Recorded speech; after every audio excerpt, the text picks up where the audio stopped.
발전되어 왔는데 웨스트코트와 호르트에 의해서 본문 비평 이론이 보다 더 체계화되고 또 발전해 왔고 또 그들의 비평 이론에 근거해서 그리스 비평 본문이 등장하게 됩니다.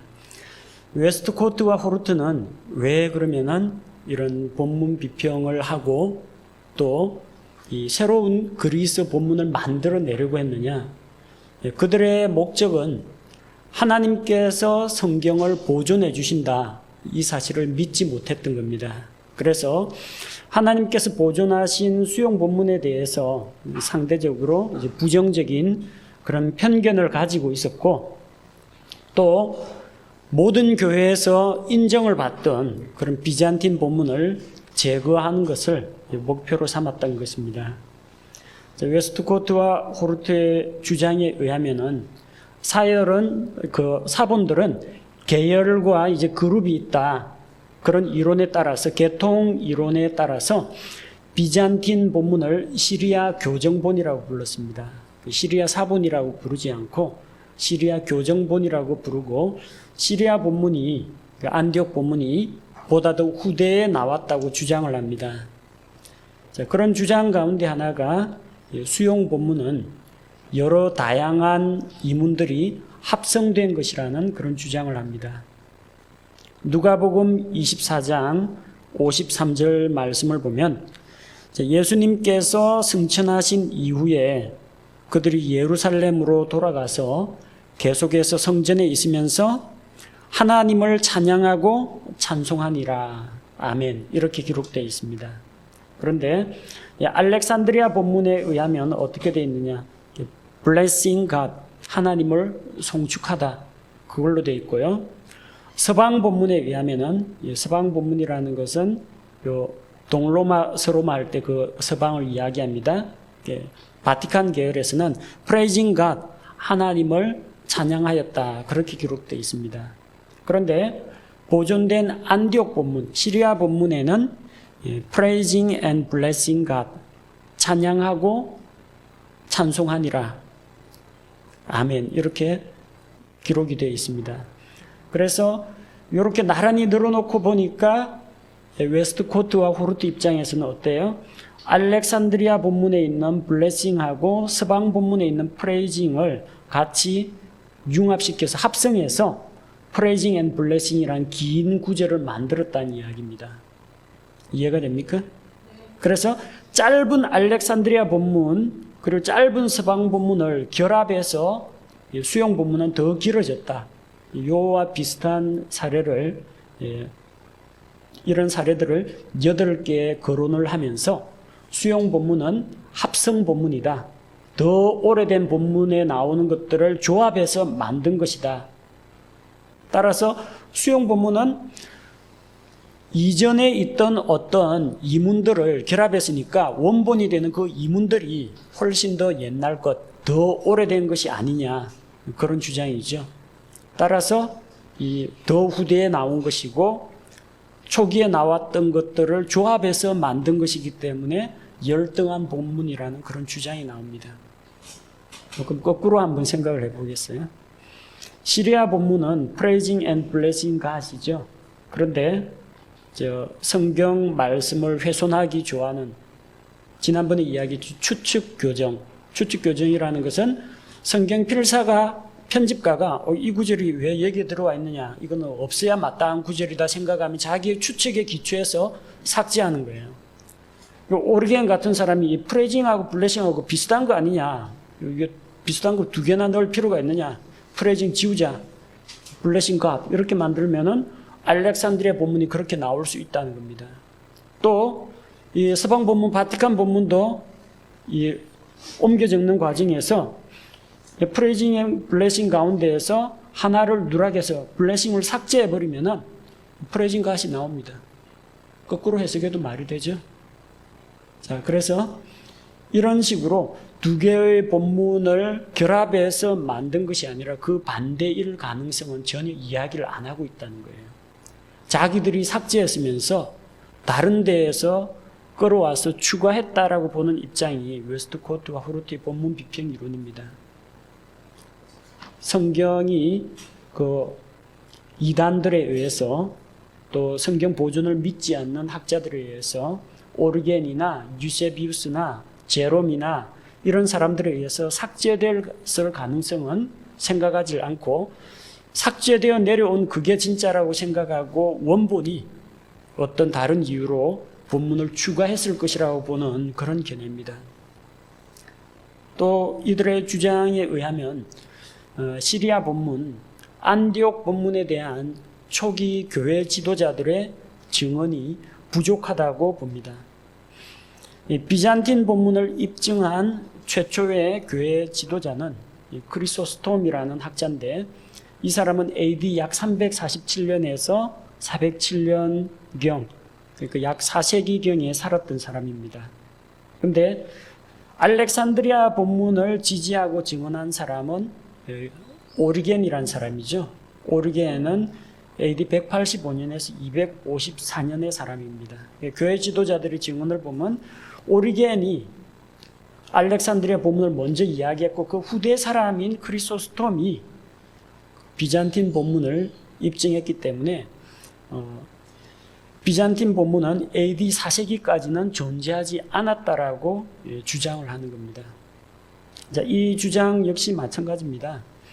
어떤 교회 지도자가 어느 본문을 주장했느냐, 주장하지 않았느냐가 그 성경이 더 오래되었느냐, 나중에 기록되었느냐, 그걸 결정하는 요인은 아니라는 겁니다.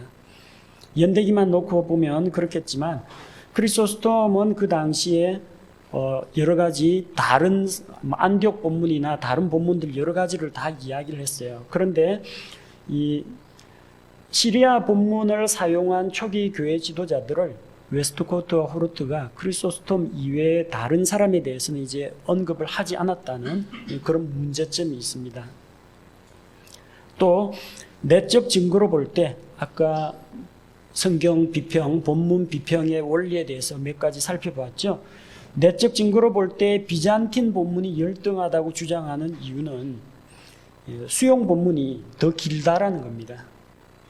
그래서 짧은 본문일수록 좋다라고 보는 겁니다. 여러 가지 의견이나 해석을 붙이면 이야기가 길어진다. 교리적 입장을 강조하기 위해서 어떤 걸 넣다 보면 본문이 길어진다라고 보기 때문에 그들은 삭제된 짧은 본문이 긴 본문보다도 더 좋다라고 보는 그런 견해를 가지고 있기 때문에 비잔틴 본문이 상당히 깁니다. 그리고 자기들이 가지고 있는 그런 부패한 본문은 내용이 짧아요. 어느 정도 짧으냐? 신약 성경에서 베드로 전후서가 삭제된 것만큼 짧습니다. 자, 그런 주장은 옳지가 않고 또 성경 본문은 모호하고 읽기가 어려워야 좋다라는 겁니다. 애초에는 모호하고 읽기 어려운데 필사가들이 알아듣기 쉽게 해석을 해서 적었다라는 겁니다. 이 사람들은 필사가의 정의를 잘 모르는 겁니다. 필사가 뭡니까? 성경 필사하시는 분 계시죠? 성경 필사 옮겨 적는 거. 있는 글자 그대로 옮겨 적는 게 필사예요. 그걸 풀이해가지고 적으면 주석이 되는 겁니다. 근데 성경 필사라고 이야기했으면서 필사가들이 풀이해서 적었다라는 것은 옳지가 않습니다. 성경을 다루는 이 하나님의 사람 필사가라면 있는 말씀 한 단어, 한 글자라도 놓치지 않으려고 주의를 하는데 자기 주해를 넣었다라는 것은 대단히 잘못된 견해입니다. 그리고 하나님이 사람들에게 성경 말씀을 주실 때 모호하고 알아듣기 어렵게 주셨겠어요? 아니면 누구나 들어도 알고 이해하기 쉽도록 주셨겠어요? 우리 하나님은 계시하시는 하나님이에요. 자기 자신을 사람들에게 알리기를 원하시는 분이거든요.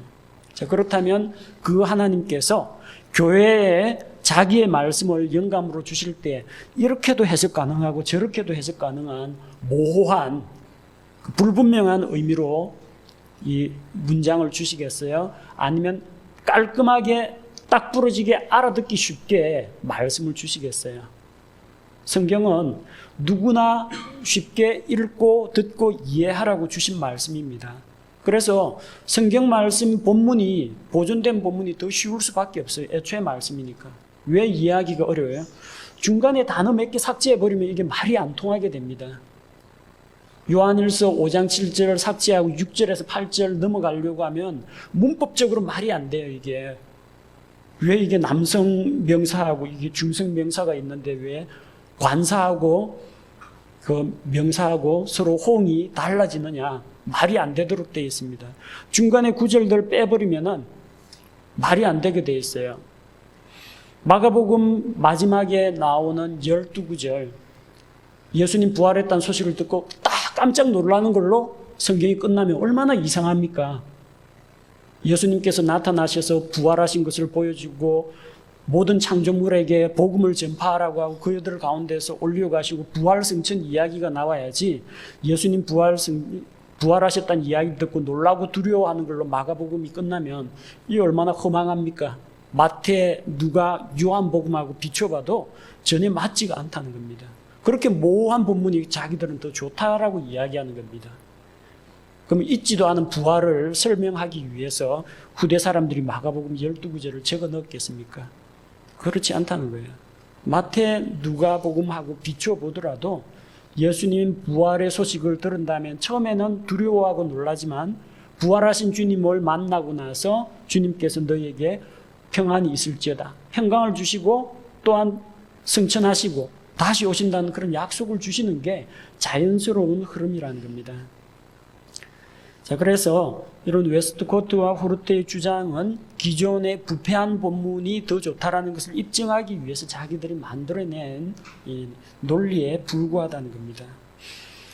그럼에도 불구하고 이 웨스트코트와 호르테의 저작물들은 오늘날까지 많은 영향력을 미치고 있습니다. 1881년에 그리스 비평 본문이 출간되어 가지고 오늘날도 그들의 업적이 이런 일반 성경대로 믿지 않는 자유주의 신학자들이나 성경 비평 학자들에게는 자주 인용이 됩니다. 그들이 만든 비평 본문은 수용 본문, 교회가 사용하던 그 본문과는 약 5,788군데 차이가 있고 그 가운데서 약 25%가 단순히 어순을 바꾼다든지 그런 문제가 아니라 킹제임스 성경에 나오는 의미 자체를 완전히 바꿔놓은 것들입니다. 많은 현대 인본주의 신학자들은 이 웨스트코트와 호르트의 저작물에 힘입어 가지고 수용 본문의 권위를 무시하고 킹제임스 성경이라고 하면은 열등한 안디옥 사본에서 나온 본문이라고 잘못된 그런 편견을 가지고 있습니다. 자, 그래서 웨스트코트와 호르트의 이론에 대해서 우리가 몇 가지 이제 반박을 해보면은 과연 수용 본문이 합성 본문인가 하는 겁니다. 호르트가 들고 있는 것은 8개의 구절을 증거로 이제 듭니다. 앞쪽에 누가복음 24장 53절과 같이 합성 본문의 예를 드는데 만약 이게 합성 본문이라면 왜 합성된 사례가 8개밖에 없느냐는 겁니다. 호르튼 같은 경우에는 821개 정도 예를 듭니다. 그래봤자 전체 신약 성경의 1%도 채 되지 않는다는 겁니다. 합성 본문이라면은 아무것도 없는 것에서 합성하지는 않았을 거 아닙니까? 뭐가 있으니까 합성이 됐을 텐데 그럼 나머지 99%의 구절은 도대체 어디에서 왔느냐는 겁니다. 자, 그리고 이 합성의 형태는 늘어놓는 순서에 따라서 이제 그렇게 보이는데 알렉산드리아 본문하고 서방 본문 역시 합성의 형태를 보입니다. 다른 가이사랴 본문, 이 서방 본문 이런 걸 늘어놓고 맨 마지막에다가 알렉산드리아 본문 가운데 제일 긴 거 하나 갖다 놓으면 그런 식으로 합성 본문 형태가 보입니다. 자, 그렇게 합성 본문처럼 보인다는 것이지 실제로 합성되었느냐 안 되었느냐는 이제 별개의 문제인 겁니다. 그리고 스트로즈의 연구에 의하면 파피루스에서, 파피루스라면 벨룸보다 더욱더 오래된 옛날 기록 매체입니다. 파피루스에서 비잔틴 본문에만 나오는 예가 150개 정도가 있습니다. 합성 본문이라고 하는데 그러면 까마득히 오래된 옛날 파피루스에서 나온 이 비잔틴 본문 150개는 도대체 무엇으로부터 합성이 되었느냐는 겁니다. 뭐가 있으니까 합성이 가능한데 이게 진짜 제일 오래된 파피루스인데 이건 무엇으로부터 합성했는지 이야기할 수가 없다는 거죠. 또 알렉산드리아 본문에 없는 비잔틴 본문과 서방 본문에만 있는 그런 구절이 170개가 되는데 자, 이것의 원조는 그럼 무엇인가? 무엇으로부터 합성되느냐? 합성되었다면은 이 족보 관계가 명확해야 됩니다. 만약에 A가 B를 참조해서 만든 것이라면 그 역은 일어나서는 안 됩니다. 더 후대이기 때문에 후대 것이 먼저 있는 것을 참조할 수 있지만 역으로 동시에 선대의 것이 후대에 만들어질 것을 미리 참조하는 일은 일어나서는 안 된다는 겁니다. 항상 일방적으로 참조만 해야 됩니다. 역으로 배우면 안 돼요. 근데 그 반대 사례들도 발견된다는데, 그러면은 그 고대에 나왔다라고 하는 알렉산드리아 사본은 수백 년 뒤에 나올 그 합성 본문을 어떻게 미리 알고 합성 본문 걸 참고했느냐는 겁니다. 자, 그래서 합성 이론은 옳지가 않다는 겁니다. 오히려 비잔틴 본문이 합성이 아니라 원래 원문에 보존되어 있던 그런 구절들을 알렉산드리아 학파의 특징이 뭡니까? 성경에 있는 내용을 축소시키는 겁니다. 줄여나가는 겁니다. 내 머리로 이해가 안 된다. 이게 왜 여기 있는지 모르겠다고 하면 오리겐이 그 말씀을 잘라내는 그런 역할을 했습니다. 오히려 보존된 본문에 있던 구절을 알렉산드리아 본문과 서방 본문이 의도적으로 짧게 축소시켰을 가능성이 높다는 겁니다. 자, 수용 본문들은 초기 교회 지도자들의 증거물들, 초기 교회 지도자들의 글에 의해서 지지를 받지 못하는가? 교회 지도자들의 저작물이라는 것은 전수 과정에서 후대 본문에 맞게 수정되기도 합니다. 어떤 이야기냐면 역대 유명한 성경 주석들이 있어요. 역대 유명한 성경 주석들이 미국에서는 다 킹 제임스 성경에 기초해가지고 성경 주석이 나와요.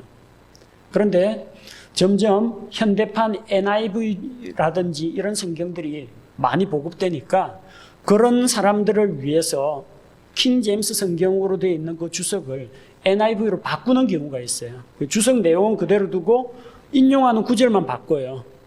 그런 경우가 있습니다. 그래서 똑같은 주석인데 여기 보니까 하나는 똑같은 저자가 똑같이 쓴 주석인데 하나는 킹 제임스 판으로 나오고 하나는 NIV 판으로 나오는 게 있어요. 물론 이제 말이 안 되죠. 킹 제임스 성경에만 있고 NIV에는 안 나오는 그런 구절이 있는데 그거는 주회를 하려고 하면 이제 곤란해지죠. 그런 부분이 있는데 그런 식으로 유명한 설교가들의 그런 설교 글이나 주석이나 이것을 현대어 성경에 맞게 고치는 그런 일들이 출판사에서 일어납니다.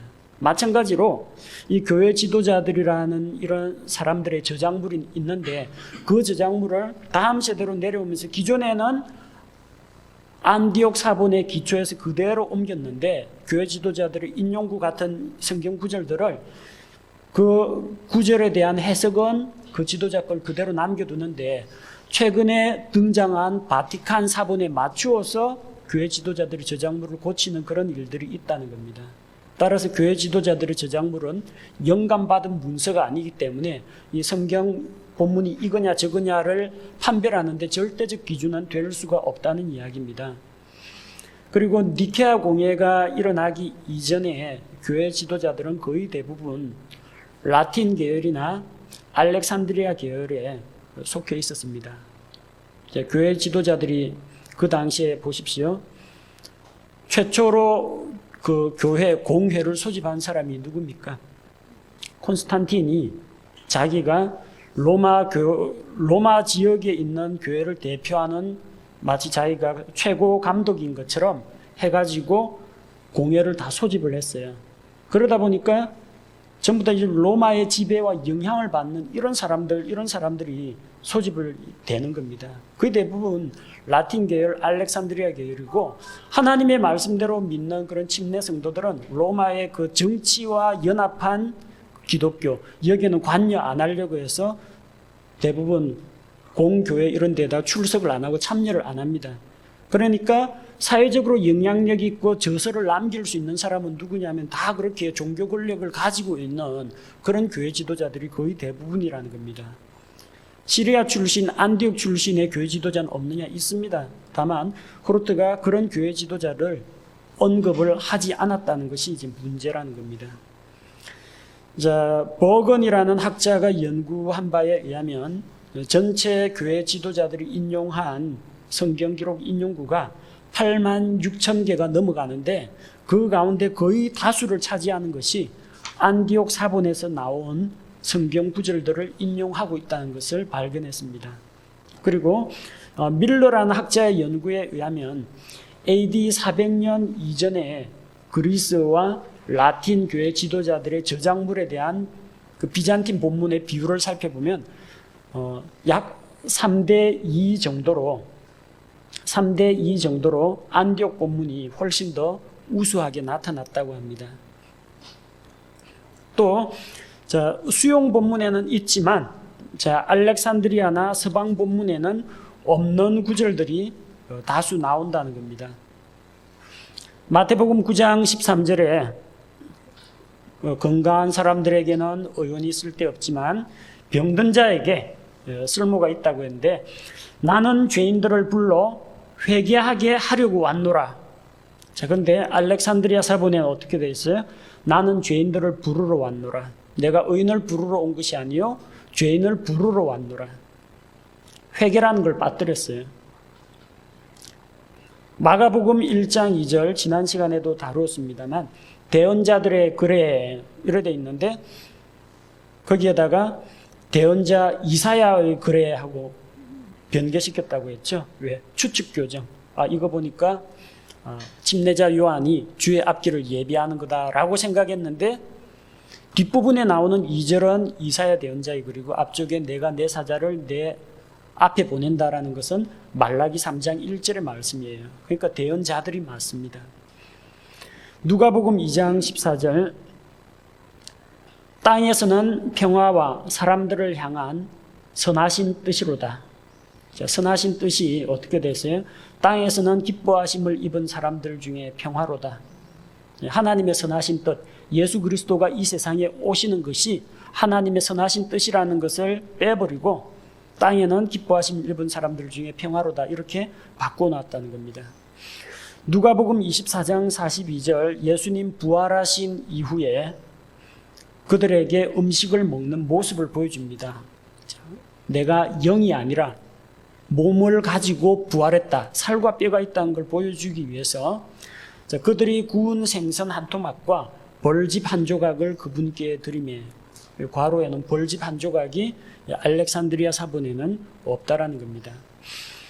자, 이렇게 기존에 있는 그 성경 말씀에서 이 훼손된 이런 사본들은 성경 말씀을 삭제시켜 나갔다는 겁니다.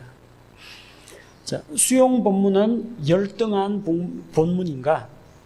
자, 웨스트코트와 호르트는 비잔틴 본문은 다른 구절과 일치하는 본문을 만드는 그런 조화 작업과 편집에 의해서 단순화된 것이라고 합니다. 옛날부터 내려오던 고대 사본들의 것들을 하나로 묶어서 이야기하거나 이 사본과 저 사본을 결합해 가지고 적절히 타협을 본 그런 본문이라고 하는데, 그와는 반대의 결과가 나온다는 겁니다. 바티칸 사본에서는 단어와 구절을 1491번이나 생략을 했습니다. 또 그리고 바티칸 사본에 보면은 그 벨룸이란 송아지 가죽을 한번 기존에 있는 것, 밑에 있는 것을 지우고 후대 사람이 다시 고쳐 쓴 그런 흔적이 역력하게 남아 있습니다. 조화 본문이라고 하는 것은 다른 복음서하고 비교해가지고 여기 있는 것을 다른 복음서에 끼워 맞추는 그런 식의 편집을 이야기합니다.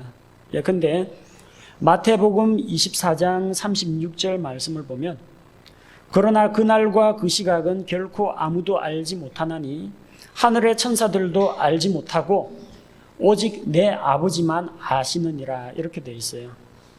그런데 마가복음 13장 32절에는 아들도 모르고라는 단어가 들어가 있습니다. 마태의 기록하고 마가의 기록이 조금씩 차이가 납니다. 그런데 신의 사본과 바티칸 사본에서는 이걸 마태복음을 마가복음하고 맞추기 위해서 아들도 모르고라는 걸 추가를 했어요. 원래 마태복음에는 아들도 모르고 부분은 빠져 있습니다. 자, 마태복음에서 이야기하는 내용은 뭡니까? 자, 종으로 오신, 섬기는 종으로 오신 예수 그리스도가 아니라 마태복음은 유대인의 왕으로 오신 예수 그리스도예요. 그래서 아들도 모르고 이런 표현이 등장하지 않습니다. 그리고 아버지와 아들이 하나이기 때문에 자, 하늘의 천사들도 알지 못하고 오직 내 아버지만 아시느니라. 때와 기한이 아버지께 달려 있다는 걸 이야기하고 있지 왕이신 예수 그리스도가 모른다라는 내용은 예수님 말씀하신 적이 없습니다. 이 마태복음에서는. 자, 그런데 마태복음하고 마가복음을 내용을 맞추기 위해서 다른 복음서를 참조해가지고 마태복음을 고쳤다라는 겁니다. 이런 걸 가리켜서 조화본문이라고 합니다. 오히려 이쪽 웨스트코트와 호르트의 본문이 바티칸 사본이나 이런 데에서 이런 조화본문이 나오지 이런 비잔틴 본문, 안디옥 본문은 마태복음에 그렇게 되어 있으면 그대로 놔두고 마가복음에 그렇게 되어 있으면 그대로 놔두는 겁니다. 그게 이제 옳은 방법입니다. 자, 수용 본문은 과연 성경을 교정한 교정 본문인가 하는 겁니다. 웨스트코트와 호르트의 주장에 의하면 비잔틴 본문이 교회의 공식 포고에 의해 채택된 것이며 오래된 본문을 교정한 것이라고 주장을 합니다. 자기들은 그 당시에 살지 않았죠. AD 300년, 400년 요 당시 살지 않았습니다. 이 사람들은 약 18세기, 19세기 그 시대의 사람들인데 이 사람들 활동하던 19세기 사람이 그 당시 살지 않았는데 추측으로 이야기하는 겁니다. 비잔틴 본문은 교회의 공식 포고에 의해 채택된 것이다. 그래서 전 교회에 널리 사용되었다라고 이야기를 합니다.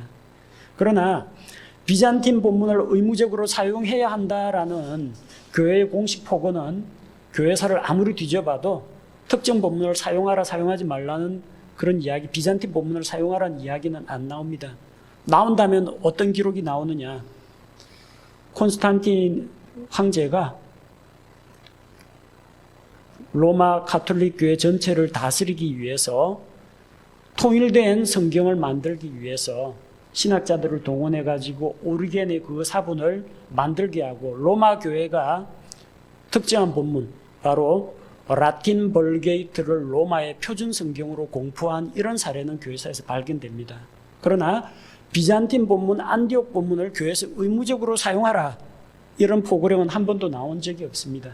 그럼에도 불구하고 개별 교회가 성경대로 믿는 성경 신자들이 자발적으로 무엇이 하나님의 말씀인지를 알기 때문에 교회가 그 성경 본문을 채택했다는 겁니다. 그리고 크리소스톰이라는 학자가 비잔틴 본문을 지지한 학자로 나오는데 크리소스톰은 비잔틴 본문 말고 다른 사본들도 널리 사용했어요. 만약 이게 교회의 공식 포고에 의한 것이라면은 크리소스톰은 교회 포고령을 어긴 사람이 됩니다. 당장 교회에서 쫓겨났겠죠. 그러나 그런 일로 인해서 교회에서 어떤 본문 쓰고 어떤 교회 지도자가 비잔틴 본문을 쓰라고 했는데 비잔틴 본문 말고 다른 본문을 인용했다. 자, 그렇게 해서 교회에서 쫓겨나거나 한 그런 적은 없다라는 겁니다. 곧 이것은 교회의 정치적인 힘에 의해서 결정된 것이 아니라 성경 신자들이 무엇이 하나님의 말씀인지 알고 받아들였다는 겁니다. 자, 그리고 중요도만으로 사본의 가치를 평가하는 것이 과학적인가 하는 겁니다. 자, 이 사본이 중요하다라고 이야기하면 그 사본 안에 있는 모든 내용이 다 맞느냐 하는 겁니다. 사본이 오래되어 가지고 역사적 고고학적 가치가 있다. 그건 이야기할 수 있겠지만 사본의 중요도가 그 사본의 가치를 결정하는 건 아니라는 겁니다. 만약에 우수한 것으로 알려져 있는 바티칸 사본에서 오류가 있다. 신의 사본에서 교리적인 문제가 있다. 그렇게 발견된다면 본문에 문제가 있다면 그 전체를 훌륭한 본문으로 볼 수는 없다는 겁니다. 오히려 통계학적으로 사본의 증거가 전체 사본들의 95% 이상을 차지하는 다수 본문이 더 우월하다는 겁니다. 그것도 한 지역에서만 발견된 것이 아니라 그 당시에 있던 북아프리카, 그리스, 여러 전 지역에 있는 교회가 다 이 본문을 채택했다는 건 뭘 이야기하는 겁니까? 신약교회가 성경에 대한 분별력이 있고 초기 사도들이 보내준 그 자필 원본들이 필사되어 가지고 여러 지역으로 퍼졌다라는 것을 보여주는 겁니다. 제일 오래된 사본이 정말 우수한 사본인가? 성경은 기록하고 저장하기 위한 책이 아닙니다. 성경은 왕조실록이 아닙니다. 이거 후대 사람들 보라고 보존해 주기 위해 가지고 어디다 도서관에다가 깊이 보관해 놓는 책이 아니고요. 실제 일상생활 가운데에서 예배 드릴 때, 성경 공부할 때 읽고 공부하고 넘기고 사용하라고 하는 책입니다. 따라서 교회에서 널리 사용하는 성경은 금방 닳아 없어지기 때문에 새로운 사본을 자꾸 만들어야 됩니다. 그럼 오래되고 낡은 사본들, 희미해진 것, 떨어져 나간 것들은 다 파묻어버리고 최근에 만든 사본으로 대체를 합니다. 최근에 만들었다고 해서 그 내용이 최신 내용이라는 이야기는 아닙니다. 오래된 내용을 담고 있는 최신판이라는 이야기입니다. 자, 그렇게 계속 새로운 사본을 만들어내기 때문에 오래된 사본이 발견되지가 않는다는 겁니다. 반면에 교회에서 이건 성경이 아니다라고 해서 그 사본을 거부하고 쓰지 않으면 그 성경은 사람들이 아무도 안 읽어보니까 저 바티칸 도서관에 꽂혀 있거나 그 성경이 있다는 걸 아무도 몰랐어요. 시내산 수도원에서 이게 성경인지 뭔지 몰라가지고 불쏘시개로 사용되고 있었다라는 겁니다. 아무도 안 읽어보니까 깨끗하고 보존 상태가 양호하겠죠. 그러나 새로 만든 이런 교회에서 널리 사용하는 이런 사본들은 계속해서 사용되기 때문에 보존 상태가 그렇게 좋지는 못합니다. 우리가 기억해야 할 것은 사본이 제작된 그 시대하고 사본에 나타난 본문의 시대는 다르다는 것을 기억을 해야 됩니다. 아무리 이게 바티칸 사본이 뭐 AD 4세기다 5세기다 그래봤자 그 안에 있는 내용이 후대에 와가지고 삭제되고 변개된 것이라면 소용이 없습니다. 7, 8세기에 안디옥 사본이 발견이 되었다. 7, 8세기 것으로 보이는. 그러나 그 7, 8세기 안디옥 사본이 최초의 AD 100년에 있던 사도들이 기록한 그 내용을 그대로 고스란히 담고 있다면 비록 바티칸 사본보다 최신의 사본이긴 합니다만 내용은 훨씬 더 옛날 것을 담고 있다라고 봐야 됩니다. 예를 들어서 해밍웨이 작품이 1920년대 작품이 있고요. 1950년대 작품이 있어요. 근데 1920년대 작품 소설 하나를 2014년에 인쇄하면요. 2014년 판 해밍웨이 작품 1920년대 소설이 됩니다. 그런데 1950년대 작품을 2000년도에 인쇄한 책이 있다고 하면은 어느 게 더 오래된 작품일까요? 1920년대 그의 소설이 더 오래된 작품입니다. 어느 게 더 새 책이냐? 2014년 책이 새 책입니다. 책이 새 것이냐 옛 것이냐 하고 책 안에 있는 그 내용이 언제 것이냐 하는 건 전혀 별개의 문제가 될 수 있다는 거죠. 그래서 이게 비록 AD 10세기에 발견되었다라고 할지라도 그 담고 있는 내용이 AD 1세기경 사도들의 원저작물에서 조금 더 어긋남이 없는 바르게 필사해가지고 수백 년 동안 내려온 기록이라면은 오히려 아무리 2014년에 인쇄됐다고 할지라도 AD 10세기에 발견이 됐다고 할지라도 그 내용이 더 올바른 본문이라는 이야기입니다. 자, 웨스트코트와 호르트가 가장 권위 있는 사본이라고 보는 사본이 시내산 사본과 바티칸 사본입니다. 코덱스 알레프하고 코덱스 B죠. 자, 웨스트코트와 호르트는 이 두 사본을 탁월한 중립 본문이라고 주장을 합니다. 하지만 문제는 이게 정말 이 두 사본이 보존된 사본이라면 자기들끼리는 맞아야 될 거 아닙니까? 시내산 사본하고 바티칸 사본하고 맞아야 이야기가 됩니다. 비슷한 시기에 나왔고 더 오래됐고 더 원본에 가깝다고 하면. 그런데 이 두 개의 대문자 사본이 사복음서에서 자기들끼리 3000번 이상 틀립니다. 그럼 어느 게 맞느냐는 거예요. 자기들끼리도 안 맞는데. 그리고 바티칸 사본의 경우에는 2명의 서기관과 2명의 교정을 본 교정자의 작품으로 보이는 흔적들이 나타납니다. 수많은 실수와 성경을 생략한 것들이 나오고요. 복음서에서만 약 1491개의 단어와 구절을 생략을 했습니다. 수용 본문하고 비교해 볼 때 수용 본문에 있는 이런 7개 단어를 생략했고 536개의 단어를 첨가했고 935개를 대체를 했습니다. 자, 그만큼 성경 본문에다가 손을 많이 댔다는 거예요. 시내산 사본 역시 마찬가지입니다.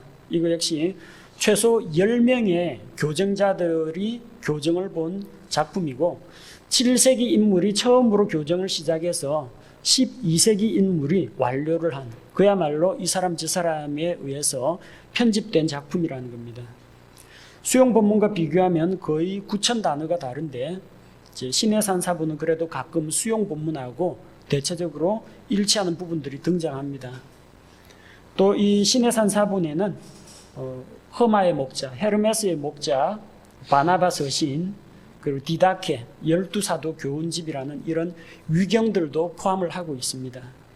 만약에 이게 신약교회에서 수용되었더라면 신약교회는 이런 위경이 들어가 있는 사본들을 결코 채택하지 않았을 것이라는 거죠.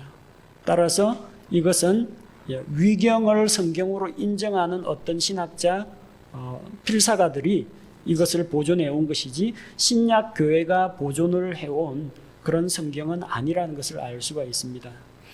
자, 웨스트코트와 호르트의 이론이나 수많은 성경 본문 비평 학자들의 이론의 근본적인 논리는 무엇입니까? 하나님은 성경을 보존할 능력이 없다. 인간은 필사 과정에서 실수할 수가 있다. 따라서 이 지구상에 완전한 성경은 없다. 그럼에도 불구하고 하나님은 성경을 잃어버렸지만 우리 신학자들은 하나님이 잃어버린 성경을 복원해 줄 수 있는 능력을 가지고 있다. 곧 하나님보다도 신학자들의 권위를 더 우위에 두는 그런 입장입니다. 그리고 그들의 비평 학문의 성과에 따라서 성경이 어떤 때는 이 사본 채택했다가 어떤 때는 저 사본 채택했다가 어떤 때는 새로운 고고학적인 발굴로 해서 새로 사본이 또 등장하면은 또 그걸 포함을 시켰다가 하나님의 말씀이 견고하고 안정적이지 못하고 이랬다 저랬다 계속해서 바뀌는 불안정한 가운데 있다는 겁니다. 이것이 인간이 만들어내는 인간이 복원하고자 하는 성경입니다. 그러나 우리는 하나님께서 자신의 말씀을 보존하실 능력이 있으며 또 그 보존하겠다는 약속에 따라서 신실하게 성경을 보존해 주신다는 것을 믿고 있습니다.